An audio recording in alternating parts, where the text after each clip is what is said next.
Greetings. Greetings and welcome, everyone. Welcome to California State University, Fullerton.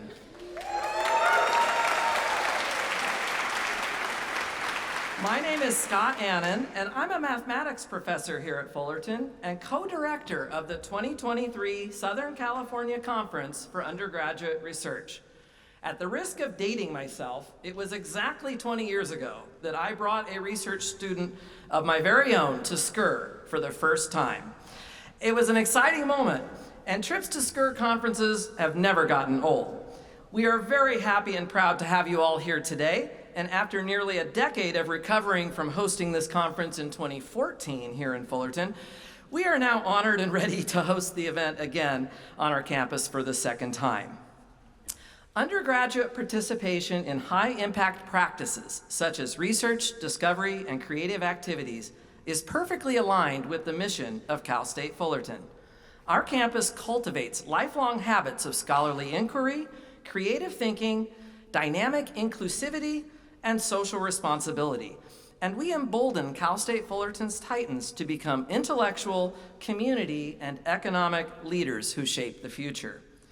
This is truly a remarkable event, filled to the brim with creative performances, exciting ideas, and scholarship, and countless opportunities to discover the possibilities, the theme of this year's conference, which, by the way, is one of the largest Southern California conferences for undergraduate research conferences to date.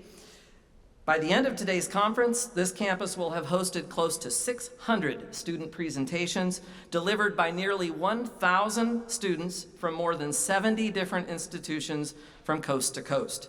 We have students here who have been mentored by world-renowned faculty with research impact and engagement that stretches around the globe. I was actually tickled to learn, in fact, that because of the size of today's event, the organizers of the USC versus UCLA football game today had contemplated pushing back their kickoff so as not to avoid a schedule conflict with us. In the end, they didn't take our advice, and so they do so at their own peril. We'll see. We are proud of each and every student who is presenting their research here today, and to each of them, we say thank you.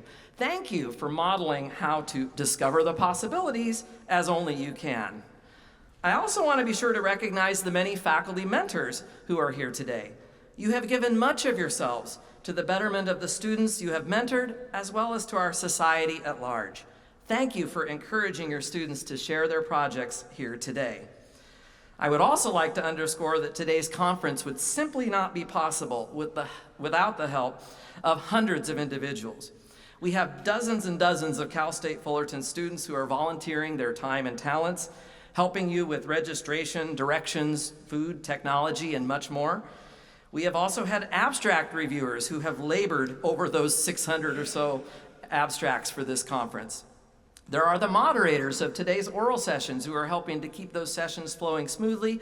And last but not least, there's the local 2023 SCCUR Planning Committee, including all of the IT support staff who have worked tirelessly on everything associated with our conference. Let's take a moment to recognize all of the individuals, and that's a lot of you, who have contributed in these various ways. Would any student presenters, abstract reviewers, oral session moderators, or members of the planning committee please stand for a moment so that we can give you our appreciation and express our thanks for all you have done for SCCUR 2023.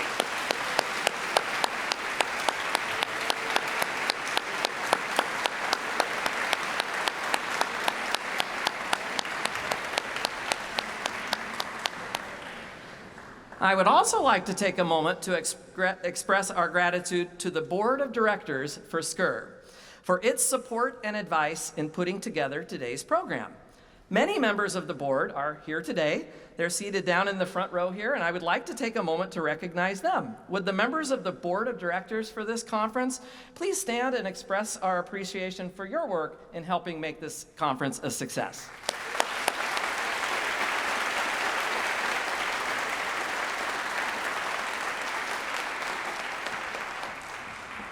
And by the way, while I'm on the subject of the SCCUR Board of Directors, I should mention that just this past week, our board was able to confirm and approve the next host institution for SCCUR. That's right, you can mark your calendars now for November 23rd of 2024. And stay tuned, because in a few minutes, we're going to announce the host institution for next year's conference. And I hope that we will see you there as well.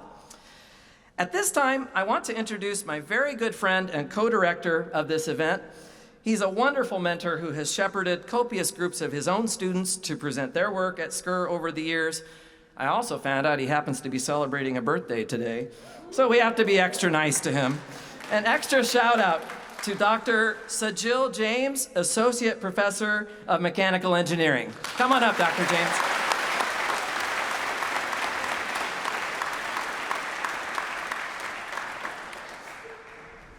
Thank you. Thank you. I never had a birthday like this before. Okay. All right. Thank you very much. Thank you, Dr. Annin. I would like to add my warm welcome to everyone in attendance today, and we are excited that you are here today. As Dr. Annin said, this is a special day for students, mentors, friends, and most importantly, the family.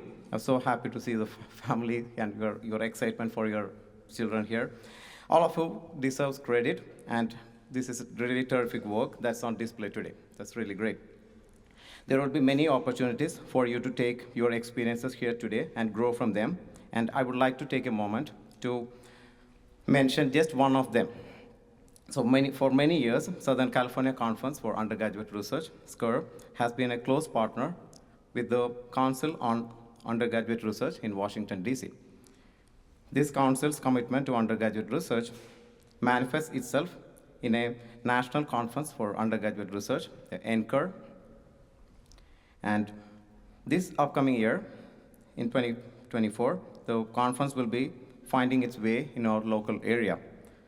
It will be held from April 8th to 10th, 2024, just down the road at Cal State Long Beach.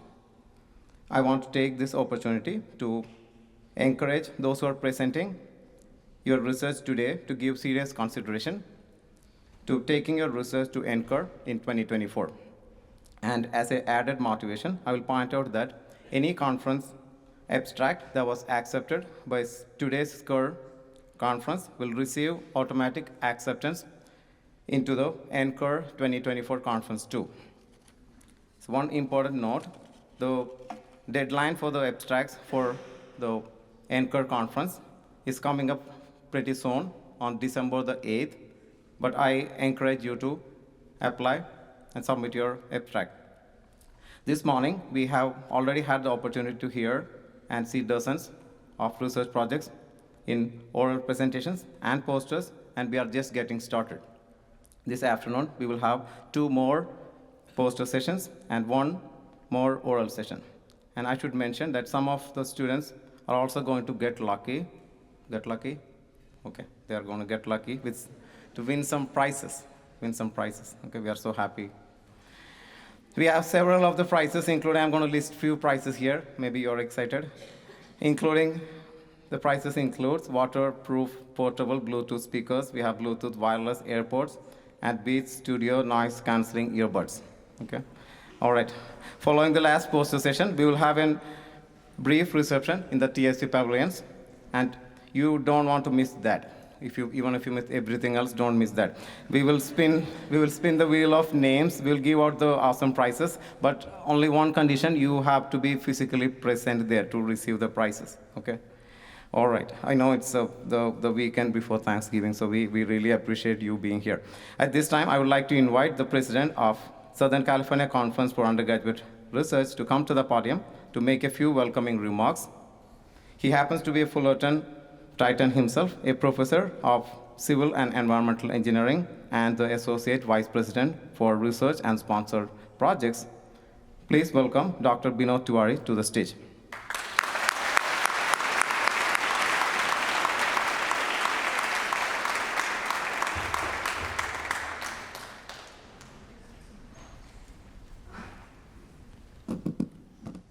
Thank you, Dr. James. Good morning. Good morning.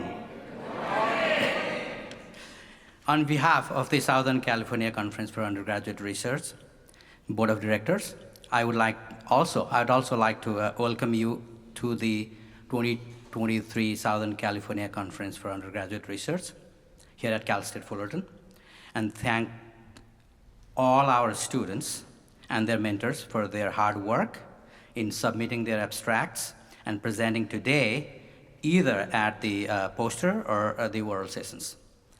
Moreover, I extend my deepest appreciation to all participants for their support and encouragement to undergraduate students on their research, scholarship, and creative activities. Southern California Conference for Undergraduate Research, SCCUR, is an organization of Southern California faculty, administrators, and interested members of community who share the common goal of improving education for college and university students through hands-on experiences of undergraduate research, scholarship, and creative activity, a high-impact practice for student learning and engagement. Did you know the first ever SCCUR conference was held exactly 30 years ago this month? Did you know that? That's right.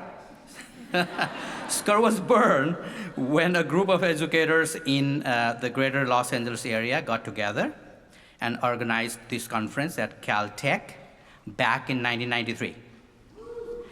Since that time, the annual conference, always held on the Saturday before Thanksgiving, has been attended by many thousands of students, researchers, writers, artists, and their faculty mentors, and guests. And here we are today, 30 years later. Today, SCCUR is as strong as ever, and certainly as large as ever. You are all a part of this magnificent Titan-sized event. It is my great pleasure to announce that, as Scott mentioned, I'll be announcing something. Now, it is my great pleasure to announce that the SCCUR Board of Directors have unanimously approved California State University San Bernardino to host the SCCUR 2024 event.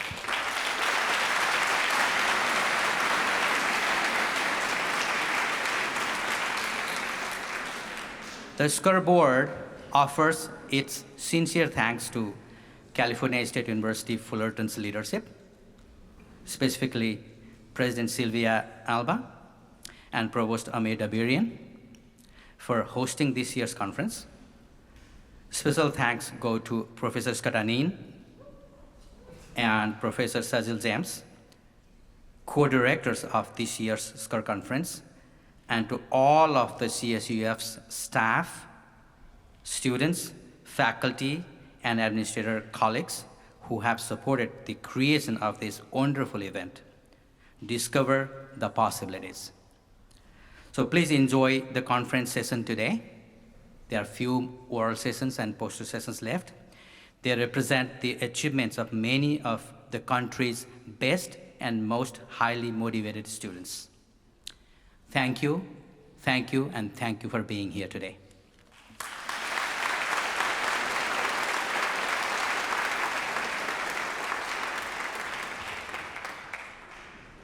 Thank you, Dr. Tuare, for those inspiring remarks.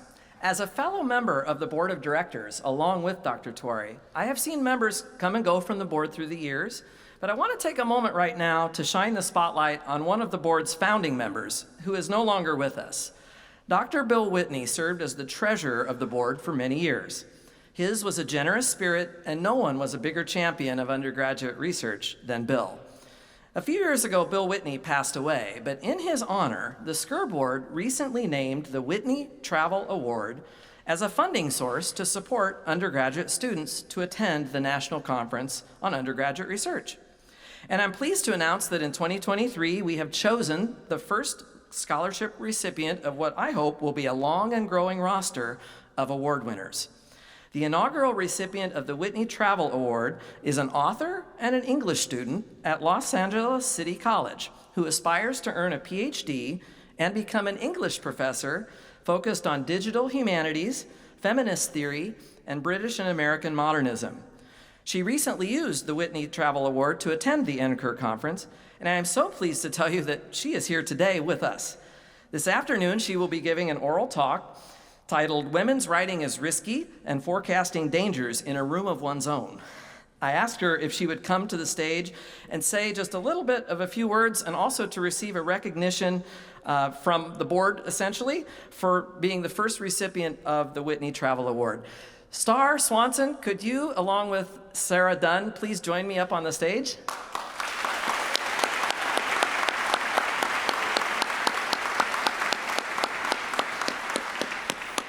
This is the first ever recipient of the Whitney Travel Award, and congratulations to Star.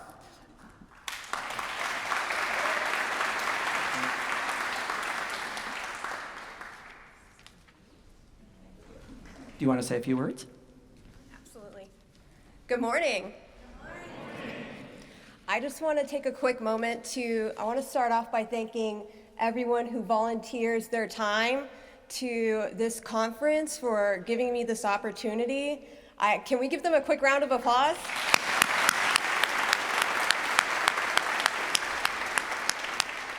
As of last year, I attended this conference, and it was my first conference ever outside of my school, my second conference. And I've been doing undergraduate research for 1 year now, and this travel grant has made it such a memorable experience. It has really been affirming and confirming to the career path and the field of study that I have chosen. If you're sitting there and you're thinking about applying to these larger conferences and you're thinking, well, maybe, I don't know, I don't feel so sure about my research, go for it. You're smarter than you think you are. And so once again, thank you so much for this opportunity.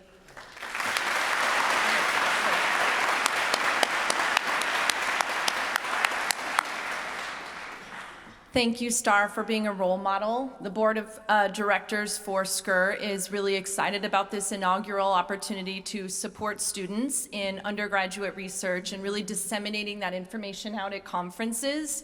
More information about the travel grant will be posted on the website. Now, once the conference is over, you will get information if you're interested about applying for a travel grant, because as you heard, the NCUR conference will be at CSU Long Beach, and we would like to support students attending that conference, just like we were able to support STAR. One more round of applause for STAR.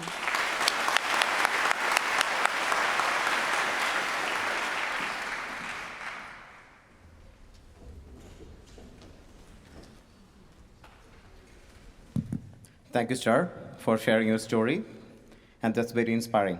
Next up, I would like to introduce one of Cal State Fullerton's greatest champion of students and undergraduate research.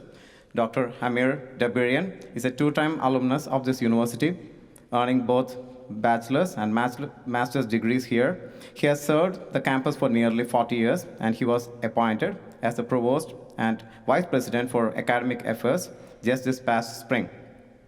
He's a professor of marketing and has been a consummate educator for many years, spearheading high-impact practices initiatives and shaping our campus strategic plans.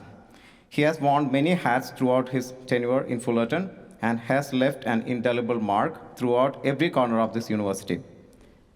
We are lucky to have him here with us today, and I want you all to help me to give Dr. Dabirian a warm SCCUR welcome as he comes to the stage.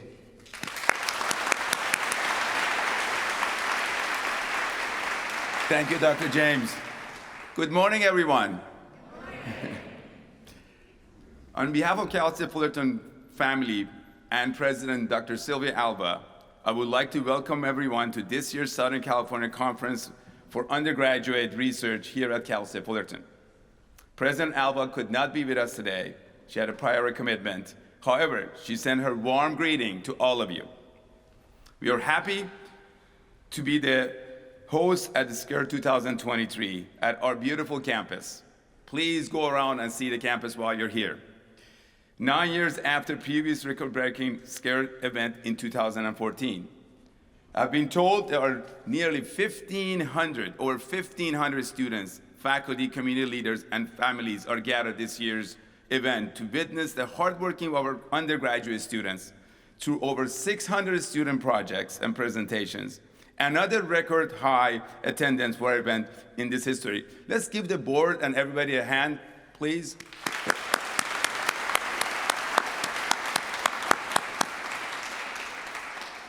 I look forward to seeing the wide array of projects, from a creative expression of the human spirit to intellectual challenges across the academic spectrum, that we'll share today. It is truly a day discover the possibilities. And I look forward to taking the magnificent panorama of scholarship on display right along with you. In its many forms, undergraduate research is a high-impact and transformational experiential learning activities that touches everyone, corner of our society. It challenges us to explore, learn, and evolve into seemingly unformidable mysteries, and its bright minds and guiding hands of our students and mentors. It is a challenge we accept. It brings best of us working together for a better future. We at California State University Fullerton are now in the process of developing our Fullerton Forward 2024-2029 strategic plan. An essential part of that plan will be continued stronger commitment to students and faculty arrangement in scholarly and creative activities. And today's conference is an example of this reminder that how significant and far-reaching these activities are. Indeed, undergraduate research is one of the great hallmarks of our university, and most proud to have this opportunity to showcase this here. It could be just one idea, question, or conversation. There are so many opportunities to be inspired by more than 600 student projects accepted in this year's conference. I hope you will find the inspiration here and count SCCUR 2023 as one of the impactful events along your academic journey, discovery, and lifelong learning, no matter where you are today. On behalf of Titan family, I would like to thank SCCUR Board for accepting our request to host this year's SCCUR's event at Cal State Fullerton. My special thanks goes to Professor Scott Annan and Dr. Sejal James, co-director of this event, and Associate Vice President Dr. Binod Tiwari, and the Office of Research and Sponsorship, and the CSUF IT team, and many others. We have spent several tireless months to make this event successful. Thank you again, and welcome to Cal State Fullerton.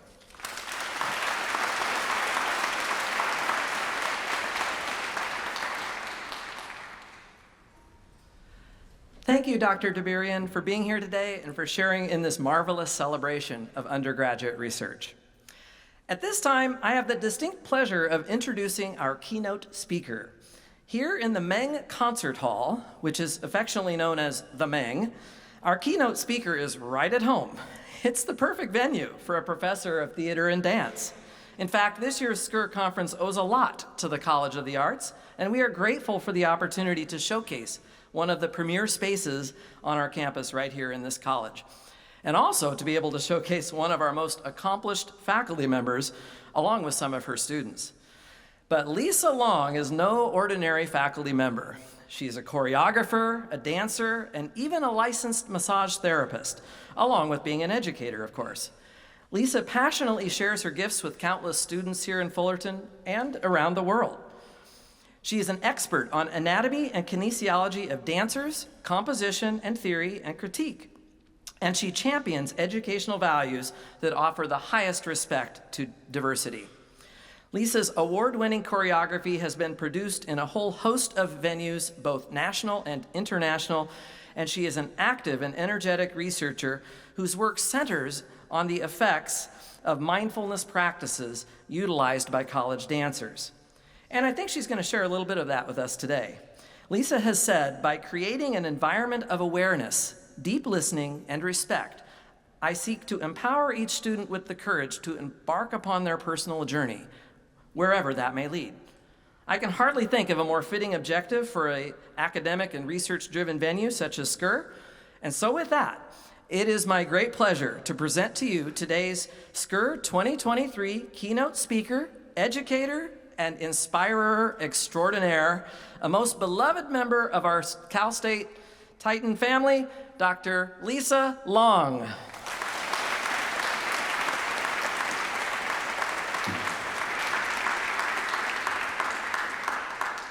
Thank you, Scott. And hi, everybody. I can't stand behind a poster. I'm a dancer. So get ready for the interactive portion of our activities today. It's really pretty cool to be in a room full of curiosity, because that's what research is anyway, just curiosity. You have an idea, you have a question, and you just want to explore to find the answer. So my curiosity started with a career in dance. Oftentimes I noticed that the people who made it in the dance world were not always the ones who were born with the most gifts, the most talented, the ones that are the best right out of the gate. Sometimes I watched them not really fulfill their careers, whereas sometimes dancers who weren't born with all the gifts in the world really do succeed. And not just succeed a little bit, they succeed a lot of it. And so what is it that makes that happen? For me, I came across several practices during my career that helped me calm my mind down and get into my bodies. Only into one body, all right? Into my one body. This is gonna be a really weird talk. All right, so I noticed that these practices are not just for dancers. These practices are for all of us. Today, some of you are going to be presenting. And not that I want to jinx it, but one of the things that we tend to be a little afraid of is forgetting the words of our presentation. Can you relate to me? A little bit, right? Sometimes if you're an athlete, you go up for that shot, and what happens? You choke at the last minute. Ever heard the word imposter syndrome? Ever experienced that? Most all of us are part of the human condition. Mindfulness practice are not just for dancers, they're for all of us. And so today, we're going to be doing several of them together. But first, before we do that, I want to be very mindful and tell us where we are. California State University Fullerton stands on the land of the Gabrielina Tongva Nation, and I want to make sure that we pay respects to the caretakers of the land, past, present, and future. Also, I recognize the forced labor of BIPOC and Asian American and Pacific Islander people that this country was built upon, and we want to make sure that we just put voice to those things. All right? Also, I cannot do this talk thinking that mindfulness is my own idea. Mindfulness is not mine. These practices come all the way back 2000 BC to the Vedic texts of India. We're just looking at it through my lens of dance, and today, through your lens of your life as well. So, without further ado, let's make this a bigger party, and we'll get this party started with some of my helpers and some of my dancers who have been part of this research since the very beginning in 2019. Here we have Eric Jaimez, Emily Kelly, and Mila Gonzalez. Today, later on, you will see one of Emily's pieces that is choreographed on these two dancers. But first, one of the things that we like to do is start our classes with a breathing exercise. We also do this backstage. Trust me, it has been done already. But we thought it'd be fun for you all to do it as well. So if you will, I'll invite you to sit up tall, place your feet flat on the floor.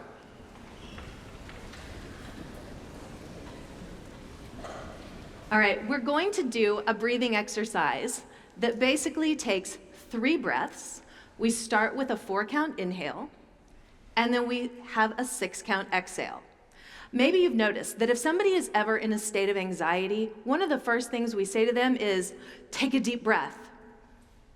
Well, if you think about it, the inhale is what enlivens the sympathetic nervous system response, the fight or flight. So if we take a deep breath, that's fight or flight. That's winding them up even more. So when somebody is in a state of agitation or just nerves, slow down your exhale. It's by slowing down the exhale that we are able to enliven the parasympathetic, the rest and digest part of the nervous system. And so we're just going to do a very quick 30-second exercise where we inhale for a count of 4 and we exhale for a count of 6. If you feel comfortable, close your eyes. Let's go. We inhale 1, 2, 3, 4, and exhale 6, 5, 4, 3, 2, and 1. And inhale 1. Out on 6.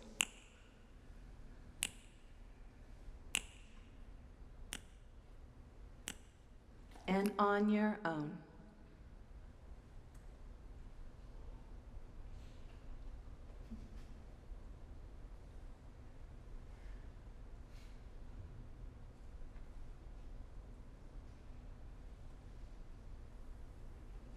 And slowly blink your eyes, come back into the room. Thank you, dancers. I'm going to let you go and continue warming up. Do you see how in 30 seconds, raise your hand if you feel a little bit different than you did 30 seconds ago. That's all it takes. All of these practices that I did my research on are simple and quick. We're not adding a lot of information.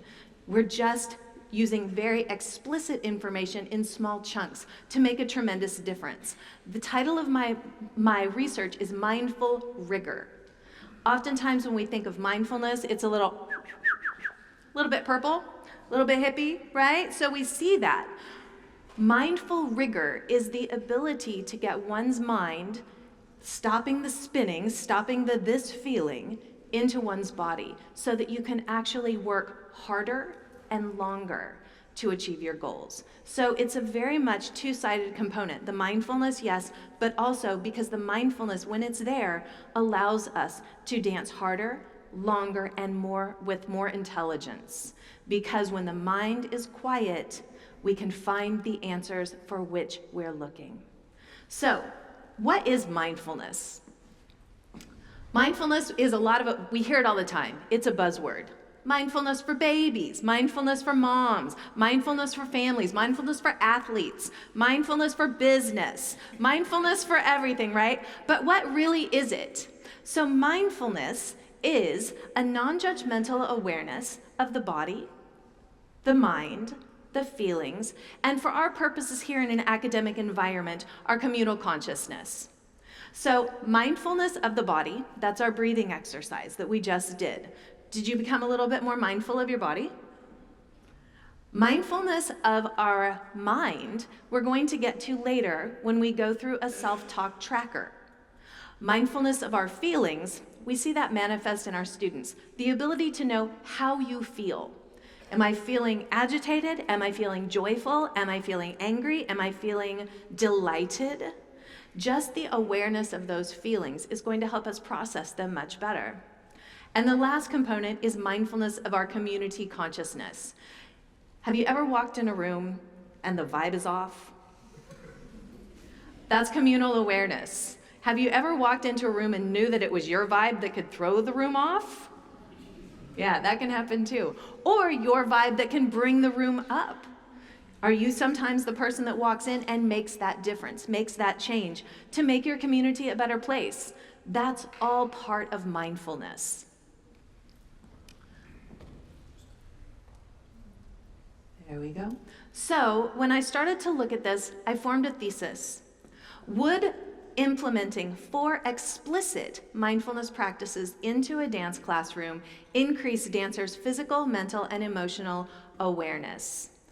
And so oftentimes they talk about dance is already a mindfulness activity, correct? You've heard that, yeah? Dancing will make you mindful. Well, yes, of course, dancing will make you mindful if you're doing it in your living room or at the club or in the shower or wherever you choose to dance, but just like that. See what happens when you sit in the front? All right, yeah, but mindfulness, when you're trying to do it as a profession, can be fraught. Like anything that has high stakes. If our dancers are trying to get in to the real world and make money doing this thing, it can become very anxiety producing and very less mindful. So, can we go to the next slide? So, there we go. The initial study that I formed consisted of a breath awareness exercise beginning our classes. We just did that, 30 seconds. We have several of them, but we just gave you the basic one. You can use it in your daily life. It's a pack and go. There's your swag bag. The second thing I did is I put in a closed body awareness exercise. I call it Sherlock Holmesing a combination. We're gonna do that later too. You didn't know that you were gonna dance, but we are. Don't block the doors, block the doors.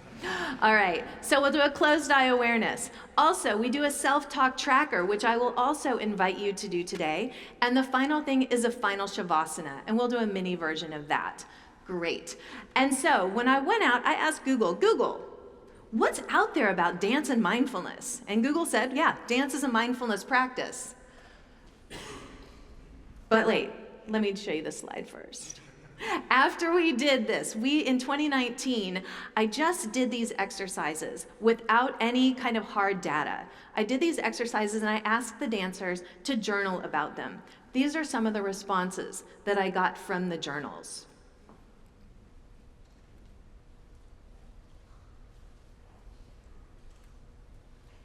This last line, I also learned how to regulate my emotions a little better and understand them too. This new exploration of my mental health really benefit my dance life and my personal life too. This is a high impact practice.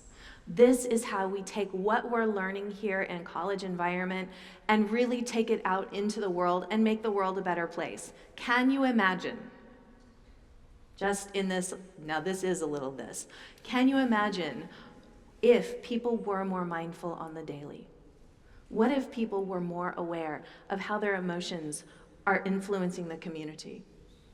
What if people were more aware of what their self-talk was doing? What if, before we had a discussion, maybe a heated discussion even, we took those 3 longer breaths to put ourselves in a rested state before we tried to discuss things that are maybe a little bit charged? How much could this research help all of us? So, also, okay, we can go on now. Now I can row back. All right, this is the information that was out there. Mindfulness, dance is a mindfulness practice, yes, unless you're trying to make a bunch of money doing it.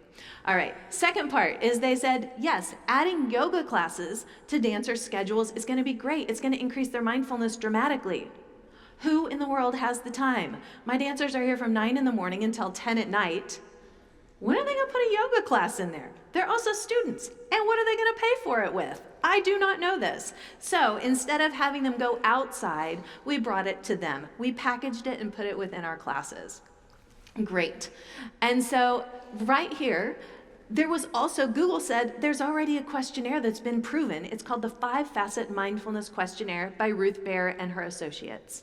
So the questionnaire has some basic questions about mindfulness on it. You can see a few of them. There are 40. This is just a snippet of some.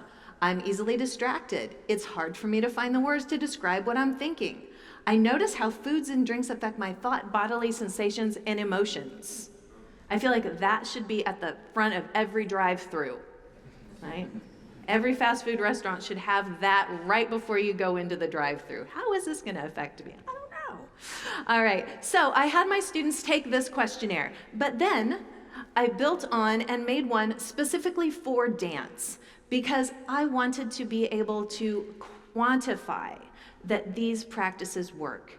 We can say they work, my students can write that they work, but I wanted to actually jump over into some harder research and put numbers to this. I wanted statistical data that backs it up and says, it's not just in their heads, it's really changing things. So we developed also a mindfulness and dance questionnaire. Also mirroring the Baer questionnaire, it is 40 questions. It is dance specific. So it's asking, are you aware of your body in space? If you've ever taken a dance class and you've had that one dancer who is always in your way as you try to move around, that is important, right? That very, very important that. The ability to understand verbal directions given by your professor, that's not just dance related, that's life stuff. All right, and understanding visual directions by your professor. All right, so it's all of those things. So I designed both of these questionnaires, partnered with Jamie Rodden, who's was a kinesiology graduate student at the time, and we gave these questionnaires to the students anonymously. I did not give them out. Students did not know that I was in charge of the experiment. Jamie came in and did that. So we got anonymous data collected. We did the practice for 6 weeks, and then they had to fill out the questionnaires again. We've tracked since 2019, 2020, the infamous online year, which they were really helpful, 2021, 2022. Every single time we have quantifiable data that there is significant increases in metacognition, emotional intelligence, critical thinking skills, and multiple intelligence and sensory learning. Every single time. Not just in the mindfulness and dance questionnaire, but in the FFMQ as well. Great, next slide. So, the next thing we're gonna do is we're gonna walk through a self-talk tracker activity. I will invite you, if you have a piece of paper available and a pen, get it out.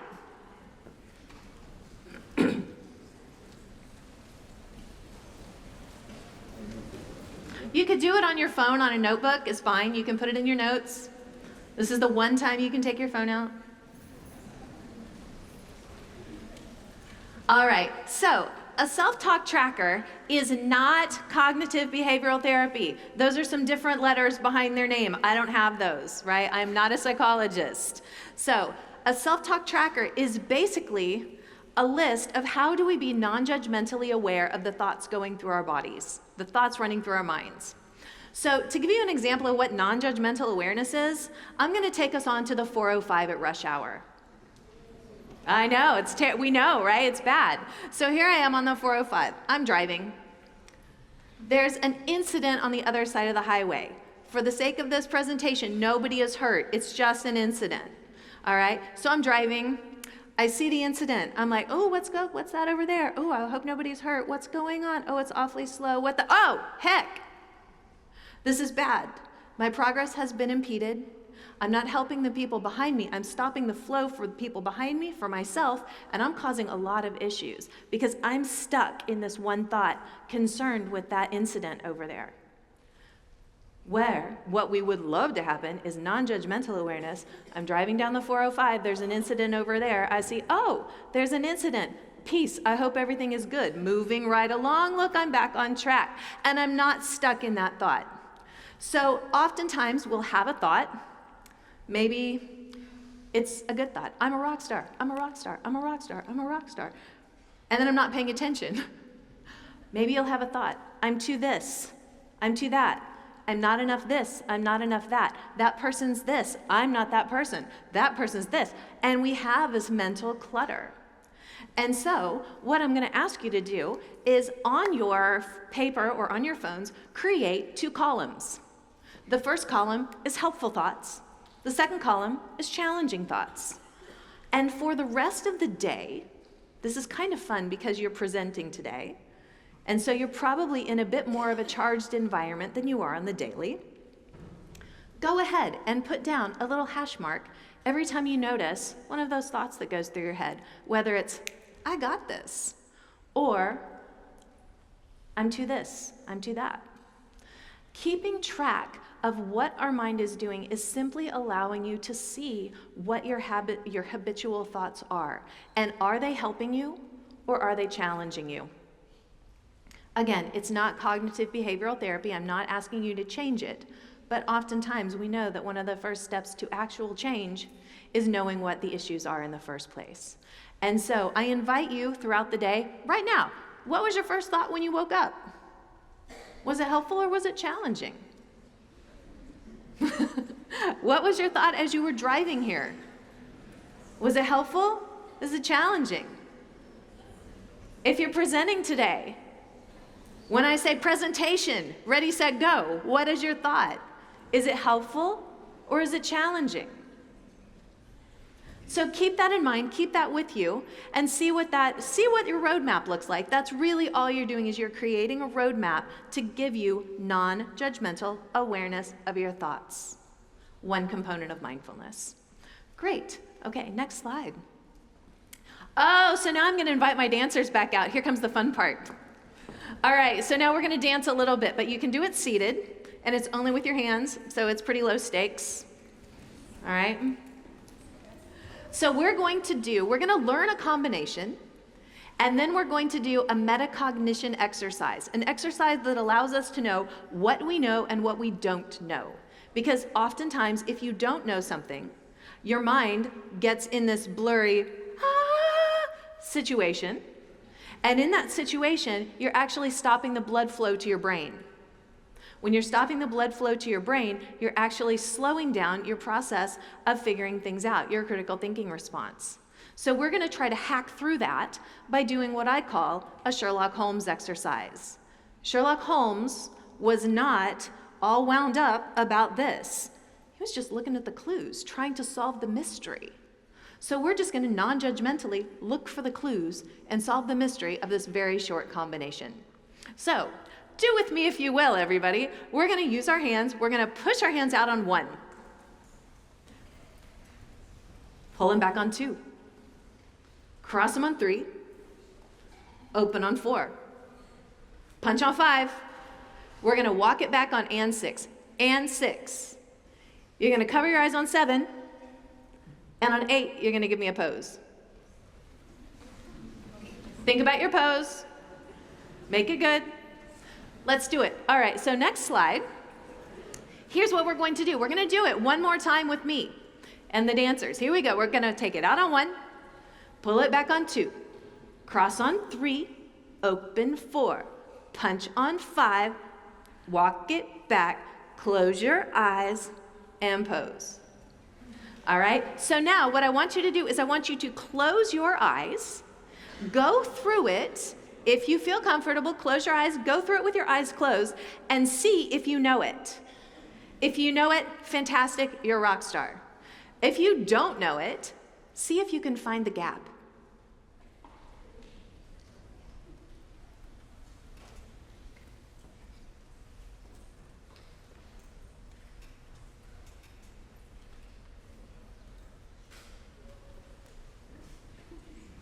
All right, so raise your hand if you knew it.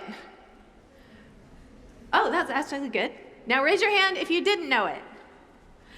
If you didn't know it, do you know where the gap is? Raise your hand, raise both hands for yes, I knew where the gap was. Now raise 2 hands if you didn't know where the gap was.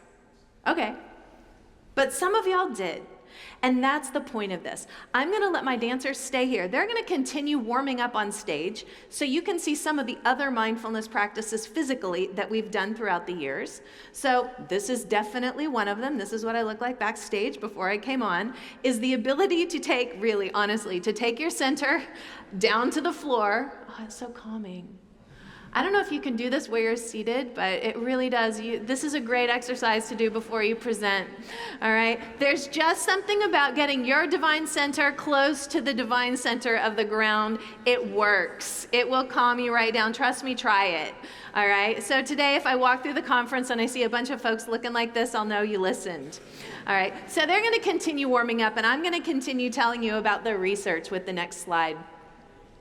So here were our results. We found that mindfulness in dance total scores increased significantly every single time we did this research. Sensory learning and multiple intelligences, 14.8%. Critical thinking, up 17.8%. Metacognition, what you know and what you don't know, up 18.1%. Emotional intelligences, up 9.7%. And the total FFMQ, your generalized daily mindfulness scores, were up 9.2%. Next slide. So our conclusion. Overall, the study proved evidence that mindfulness-based intervention could enhance the mindfulness level, the physical, mental, emotional, and communal awareness of our students every single time. we did it. And so now the mindfulness practices, the research is going to be furthered. I am now working with some of the professional companies around the world to work on this mindfulness research. We know it works if an instructor leads the research, and so the next branch of this is to teach these practices to professionals who are taking their own classes, performing every day, and see if they are self-administering. If they just put this into their routine, is it going to change things for them as well? And then hopefully we'll go back and then test little ones before they even get little ones. Daisy Mae's Dance Ranch and Dolly Dinkle's School of Ballet, we're gonna test those students too and see what happens and see if we can really build a better ship from the ground up. Next slide. So now, these students have been with me since the very, very beginning.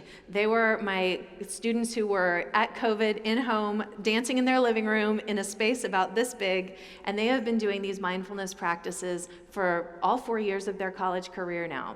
And so our research in dance is often a creative activity. This is Emily Kelly's creative activity. This is her research into a dance called Presence. So without further ado, my dancers will perform.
So as you can see, there are many of those things that they could not have done without mindfulness. They have to be aware of each other.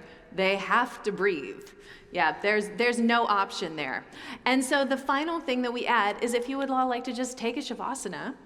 Shavasana, I did not invent this. I just took time in the end of my class to add a moment for the dancers to absorb all of the information that they've been given throughout a class. How many times are you in class, and by the time you get out, you've gotten this huge download of information. You throw your things in your bag and you jet off to your next class. You're immediately on your phone. You have to check Instagram, have to see what everybody's doing. And you don't take 2 minutes at the end of every class, or even 1 minute, to stop and absorb the information that you've been given. So I'll invite you all right now, take a moment. If you're comfortable, close your eyes.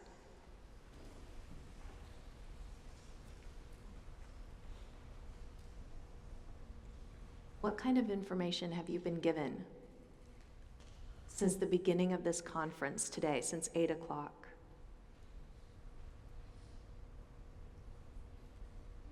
Slowing down your breath, slow down those exhales so you can actually digest it.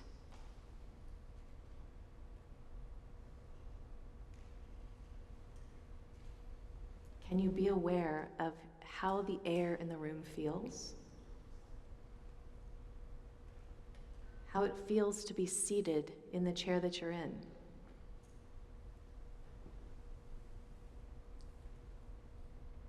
Can you take a deep breath in, and on your exhale, make sure that there's no tension in your shoulders? Inhale again. Relax the tension in your neck. Deep breath in. Relax the tension in your jaw.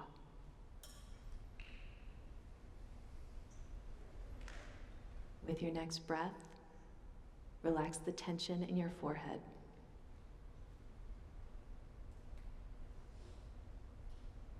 With your next breath in, feel the air come in and create space all around your brain.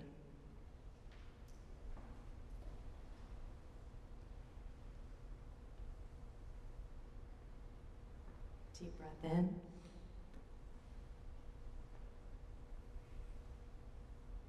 Thinking you are stronger than you know, more courageous than you can imagine. Stay mindful today. Present well. Coming back into the room, circle your wrists, wiggle your fingers, circle your ankles, wiggle your toes. Blink your eyes open. Be here now. So those are some basic mindfulness practices that are just very simple that you can utilize in your lives too. We know they work. There's data. So without further ado, I hope that you've noticed how in the world mindfulness practices can help you discover your possibilities as you move on through a day, hopefully relaxed, like you've got this, because you do, and share everything that you know, all right? You have everything to share and nothing to prove. Thank you so much.